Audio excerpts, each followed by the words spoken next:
I don't want that kind of power.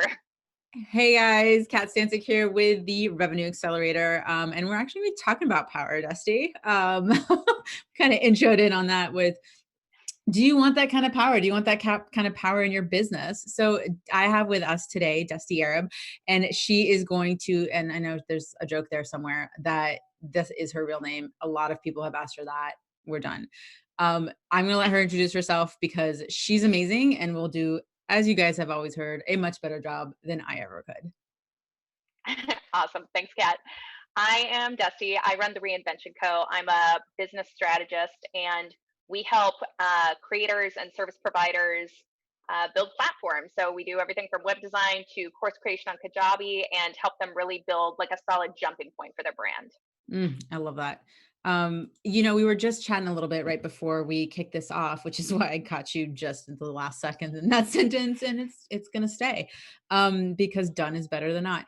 And I loved what you were sharing as it relates to the kind of the three core focus areas, which is looking at someone's course, looking at the offer, looking at the branding, kind of this amazing trifecta, all aligned in terms of strategy, and basically creating this platform, which I don't know if people understand. We're not talking about, leveraging Facebook or leveraging LinkedIn or leveraging somebody else's platform, but kind of creating your own microsystem, your microeconomic system. I'm going back to like college econ 101. For your business, like tell me like why that? Like why would you even want to have your own platform? Oh man, because then you're in full control of the narrative.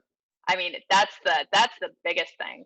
What I find is that so over the years, I mean, I started as a copywriter. So like writing is my bread and butter for sure. And then over the years, like it expanded into like an agency situation, which is what I run now. Mm, But what I found over and over and over again was that my clients, like with working with different freelancers or whatever coach of the moment had told them they should do this thing, like right. I'm not about it. Like there's just no cohesiveness. And like even if they're coming to me with like a solid style guide, they're usually missing some pieces to kind of make it all work together and function in a way that actually makes sense. And I'm not talking about complicated funnels. I'm talking about like the basics. So Yeah, no, I love that because that's a lot of what I talk about with my clients is that, they're going off and there's these like shiny object syndromes and it's, this perfect something. Whether it's a webinar or a funnel or whatever, like you said, latest and greatest thing, but creating this platform, this ecosystem that you're in control of, like owning the contact, owning the narrative, is so powerful. And you don't work with, these, Microsofts and these Google brands, mhm. right? Like, who are the people that actually benefit the most from trying to create this platform for their business, Well, I personally only work with really rad fucking women. It's a personal preference of mine. right? Uh, but aside from that general, you must be this cool for us to work Right, with you. right. Um, Can't ride the ride if you're not this cool. that's basically where we're at. Like my clients now let me put like feminist as fuck across their website and stuff, and anti-racism school. Like I Yes. love my clients; they are rad. But the people who really stand to gain the most, well, especially right now with 2020, I know lots of people's businesses have tanked. Mine Mm, has not because so many people who were only working offline before have had to bring their stuff online. mm, So a really great example actually is somebody who I worked with recently who actually is a Portland based client. I'm very nearby Portland and I typically don't have a lot of local clientele just for whatever reason, except this year. And she is a lactation consultant. And she had all of these continuing education workshops that she was running offline before. And even with just an itty bitty list, we started with 400 people on that list. And we were able to engineer a $25,000 pre-launch just because like she had bits and pieces of what she needed. The curriculum was solid. She knew what she was about. She knew what she was teaching. She knew exactly who she was talking to. She really just needed the engine to make it go. And mm. building the engine is what we do best.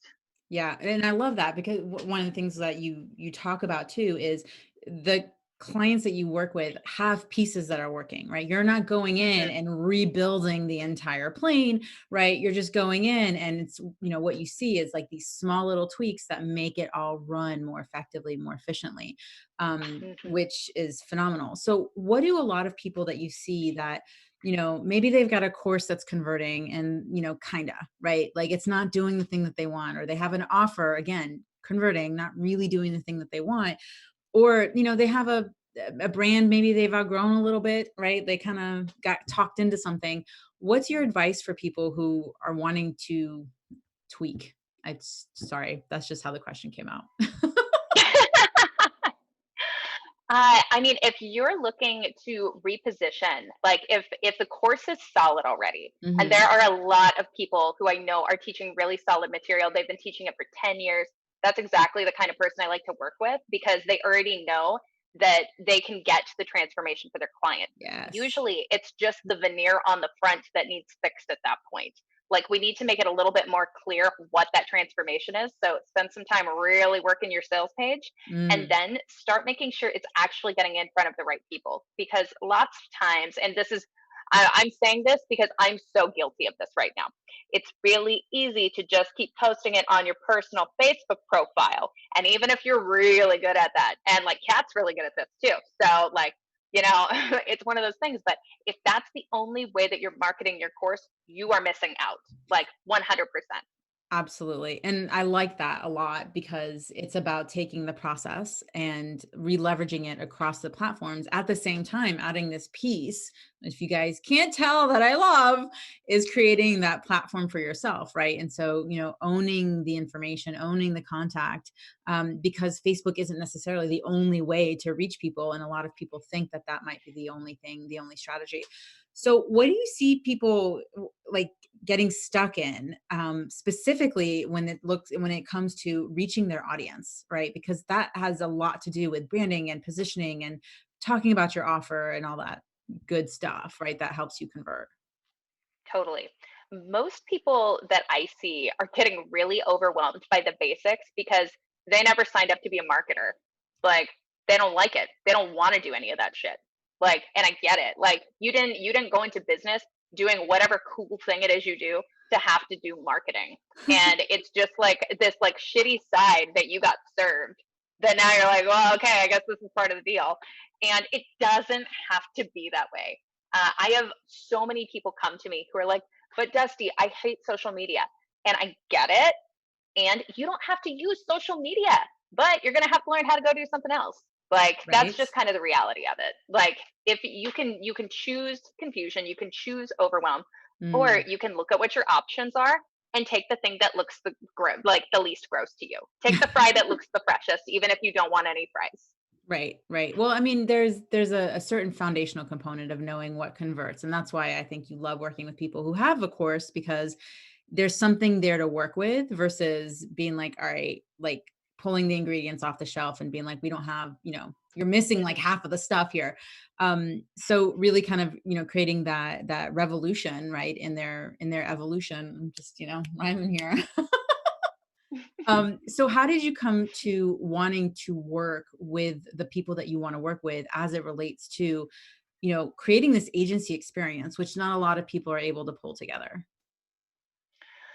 Um, I had been asked so many times by my clients as a copywriter if they could just put the sales page together for me. And, being the ADHD human that I am, I was like, I wonder what that would take. And so I spent a week teaching myself how to do enough web design to be dangerous and started offering it. Mm. Like realistically, it was just such a huge value add for them to not have to work with another freelancer, to not have to work with like another person because managing a bunch of freelancers is exhausting. And frankly, it's a full time job. And most solopreneurs do not know how to manage a team effectively yet. So by being able to just hire my team, Mm. they only interface with me and my project manager. We handle the entire thing from start to finish. If they have concerns, they can bring them straight to us. But then Mhm. they're not being like nickel and dimed for everything. Like we are all inclusive. And that's the thing that our clients love the most about like Course Created in particular. We do all of it. It's all your web design, it's your logo, it's your copy. It is everything you need in one place to launch effectively. So if you had to like, I know it's kind of like saying which child do you prefer the most or which fur baby is your favorite, right? But if you had to, Of the things that you guys help people work on, which do you believe is like the most important thing? Like, how would you rank them in terms of order of making sure you've got things running smoothly? Mm. I mean, the first thing is really like we're in a position now where I'm able to be really picky about who we work with. Mm, And if someone is not ready, and if I don't think that their course like has the bones that it needs to be successful with us, I won't work with them. right. We tend to work with women who like they have a big why. Like they've got a big reason behind what they're doing and why they've been dedicated to it as long Mhm, as they have. And mhm. they really want to make an impact. And if that piece is not there, I won't take them on as a client anymore because it ends up just like then they waffle. Yeah. They are not as good at making decisions throughout the process, all of that good stuff. I love that. It's that passion, that commitment, that thing beyond yourself. And you do a lot of work with social justice movements, feminism and all that. So what lit that spark in you? Like, was there a story behind, why Dusty's like, yes, women are awesome. Everybody needs to, feel empowered in this country and in the world. Oh, I mean, besides growing up in the States, so there are a couple of things. Well, you Social grew up, justice did you grow up in Portland? in the area. I grew up Yeah. in the burbs. Yeah. They're a little bit more woke over there. A little bit. I grew up in a completely white family with a black sister who grew up without any context for her race until she Mm, went to college and minored in Black studies. And watching her have to live a completely different life than me, like we are so similar in so many different ways, and the opportunities that we receive have been so vastly different. And I mean, mm, and it does not matter. She's one of the most brilliant, successful people I know, but growing up seeing that and seeing the differences, that was important. But the agency now, specifically in this form, uh, I had attempted this model before 4 years ago, just prior to Trump getting elected. And when I came out as really strongly anti Trump, most of my clientele, white ladies, network marketers, very, very pro Trump mm, Christian people, mhm. dropped me so fast, my entire business collapsed. And I swore never again. So I got I got a personal beef at this point. I think a lot of people do. But I love what you're sharing as it relates to sharing your values, right? So and sharing your values with the kind of clients you want to attract. So a lot of people are out there and they're afraid to take a stance because they're afraid of losing clients, and that's each individual's prerogative, right? Like I'm not here to judge, like, right? But I love that you're sharing your values in a way to attract your people and attract your tribe to say, I am here, I am your person. And together we can do more than, trying to figure it out on your own, and then creating a platform of in and of your own that helps solve a lot of the problems in one place. So how do you deal with people saying, well, you can't do everything, right? You should pick just one thing and be good at that. What a crock of shit. Like, it is. Like, I mean, are you only good at one thing? Like, are you? I doubt it. Like, Right.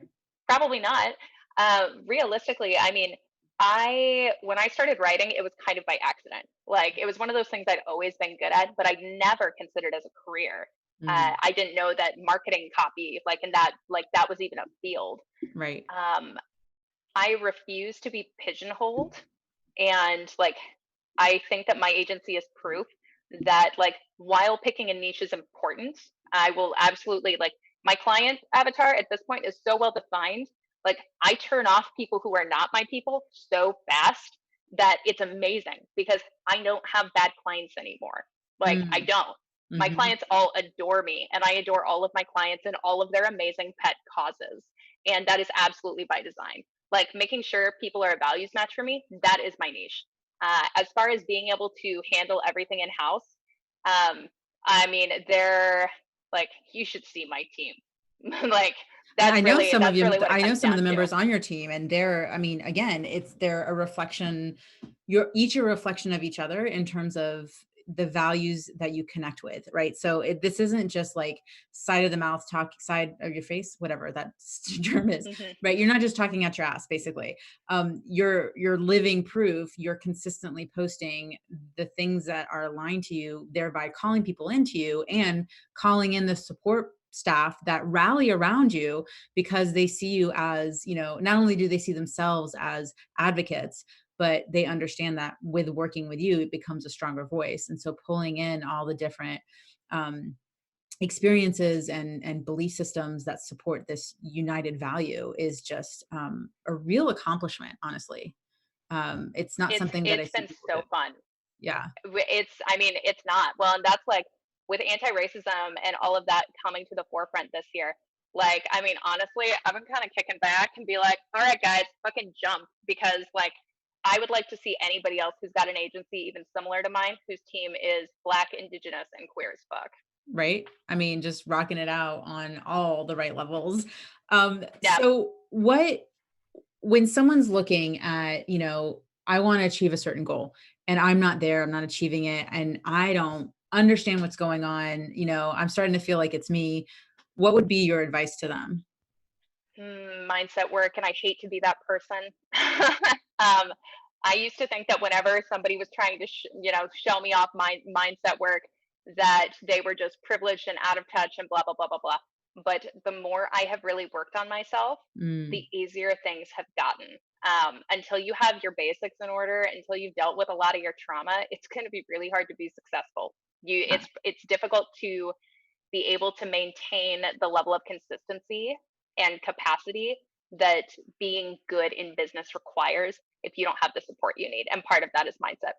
Oh, absolutely. 100%. And it is hard to take when you're not getting the goal and the things that you're wanting and someone goes, "Well, you need to work on your mindset." And as a strategist that, like I totally align to that. I'm like, Then how?" Like Right? mindset is this like fluffy thing that I can't really touch and understand, and doing the internal work. So if they're doing that, if they're aligning to that, then what would be your recommendations as it relates to continuing to grow a platform? I mean, would it be something along the lines of what you're demonstrating, which is really standing loud and standing hard in something that you believe strongly in, or do you have another recommendation?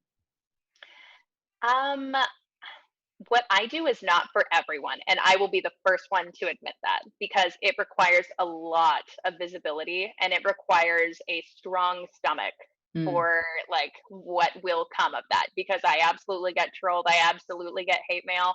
And every time I do, it's like, because that means I'm doing it right. Right. Like if people aren't sending you hate mail, you don't have a strong enough opinion as far as I'm concerned. But kind of in that same vein, like if you don't want to be the face like that, if you don't want to be visible, like there's so many other avenues. Like Mm. you can get really great at Pinterest. Like I think that's a totally underutilized platform for most entrepreneurs right now. It's visual, it doesn't require your face, and frankly, ads are a pittance in comparison to Facebook right now. So like you can pick another platform. You can focus on your SEO and make sure that like you are the first thing that pops up when your clients are asking the question that only you can answer. There are Mm. lots of options for like making it happen on your terms, but it's really easy, especially if you've been in business for a little bit and everything feels like it's not working, to feel like this is the only way to do things and it's the only way you've ever done things. You Right. really have to try and get curious there. I love that because essentially that you found a strategy that worked for you, that aligned to your values, aligned to the way that you like showing up in the world. And that in turn helped you generate more revenues for not only for yourself, but also what it sounds like is you help your clients do the same for themselves, meaning you help them find that mechanism that helps them show up in that powerful way, whether it's Pinterest or Instagram or Facebook or growing your email list even more, whatever that strategy, speaking, right? Whatever that thing is that they align to and really turning up the volume. And then on top of it, I'm just going to go ahead and just keep rolling. On top of it, what you're sharing is like tweaking the offer, right? So what's important about, you know, kind of what seemed with the course and the offer and the branding and the email list, right? It really comes down to marketing and messaging. Mhm. Why is it important to really nail those things as it relates to generating more revenues in your business? I mean, if your offer isn't clear, you're never going to get traction. Like that's the biggest thing. Like I remember when I used to work with a lot of like new coaches And Mm, new coaches, God love them. They're so cute. They're so cute and optimistic. They're like, but mm. I don't want to be called a coach. Do you have something else we could do? Or I'm just Could a we life call me? coach. I'm just a I'm life just coach a life coach. looking at another life coach wanting to pitch you. Yeah. So we need to get focused. We need to get focused on the type of people you work with. Having a Mhm. single person to talk to, like I'm working on a book right now, and my writing coach has just beat me over the head with it over and over and over again. Dusty, you have to pick one person to talk to. And just like every one of my clients, that makes me want to cry inside because it can help so many people, but it doesn't fucking work. If the offer is not specifically directed at one person, Mm, it will not convert. And like, and if you're really struggling right now to get an offer of any kind to convert, I really want to encourage you to go through your sales page and think about the best client you've ever worked with and go rewrite pieces of it until it matches like what you would actually say to them, because that's a huge issue. Most people don't actually talk in their voice. They talk like whatever online star that they've been reading too much of lately. yeah. No, I love that. And that might be also kind of the key to taking what you've got that is working, right? So if you're Hmm. generating, a certain level of income, the thing that might get you to the 20, 30, 50K mark, right? Monthly on a monthly basis is looking at, is my offer still speaking to the right person? Because you may have evolved and your ideal client may have evolved, but your marketing is still, outdated and talking to somebody that you might have been working with 10 years ago. Oh man, we just went through this at the Reinvention Co too. Like I realized why our web design copy wasn't converting like the course Mm, created one was, because the copy was a couple years old, and it was absolutely because of what you just said. We were totally talking to people who were fresher in business and all that, and that's just not who we work with. We work with experts in their fields, and we help yes. them make more money. Like that's what we're really good at. But that right there, like this is what we do, a single focused goal. You have multiple ways of helping them achieve that. But your Hmm. goal, the result that you communicate is singularly focused. Now, there's different Hmm. ways of being able to achieve it. There's different ways of being able to work with you guys and you Hmm. specifically directly. But the goal, the result is always the same. It's that ability to help them make more money and then making Hmm. sure that all of the marketing pieces, because people tend to think that sales pages are one and done. Once you do it, you can set it and forget it, or once you create that one post, you can just put it on a repurpose cycle and then repurpose it for 10 years. Nah, babe. Don't we all wish? Like, wouldn't that be cool? That's That's not how it called works. bro marketing, right? Where it's Mm. the easy button, just do this thing once and you'll never do it again. Now, I firmly believe, first of all, I am very anti bro marketing, but I firmly believe in putting effort into creating ease, right? Where there are things that will align, but you got to go in and make sure everything's running smoothly. This laptop lifestyle is complete BS. Absolutely. Yeah, yeah. We don't kill things. We don't crush things. We invite people in and talk to them like they're actual people and aren't douches. It turns out it works really well. Yeah, like, and trying not to take their wallet out of their back pocket when they're walking into a room, that kind of situation. We're gonna have a whole other Yeah, show on my favorite bro marketing strategies. Um, that would be a great episode. right? I think that's gonna have to happen. I'm gonna, you know what? It'll be a panel. It'll be a panel of amazing women and some amazing men who align to it and talking about what is wrong with the world of bro marketing. So caveat, like kind of pivoting. Oh my God, I don't want to use that word. Changing course. What I know you have something that you want to share with the audience and some kind of final words. So tell us what it is that you would like to direct people towards, because the one thing I know about Dusty is she doesn't put crap out. So whatever she's about to share with you guys is something you're going to want to get your hands on. Totally. So I mean, right now I don't have like I should have a really great free lead magnet to offer you guys. I would love to have you on my newsletter when we re-release that. I do have a phenomenal sales page template y'all can find. Like if what I said about your sales pages and like working on that resonates, feel free to drop by the reinvention.co. We've also got a great resources tab there if you are just getting started and aren't quite ready to work with us yet, and that'll help you get started and pointed in the right direction. Beautiful. I appreciate you sharing with that with us. I will go and grab that sales template link, and you guys can find that in the show notes to make it easy to get access to it. It's reinvention.co, right? Mhm. Awesome. And any final words for people that are looking to go from growing their business to really start to scale their business? Pick the one thing and eliminate all the extras to the best of your ability. The best way to gain traction quickly really is by putting all of your efforts behind the one thing. And it's okay if it's a broad thing. Yeah. Well, and I think the other nugget that you shared that I want to kind of call back in is you also don't have to do it all, right? Like understand what you deliver as a result and where you shine the brightest, and then get other people to support you in realizing the vision and the mission. So Absolutely. check out Reinvention Co because they are probably the people to help you do just that. Thanks, Dusty. I really appreciate you joining us today. Thanks, Kat.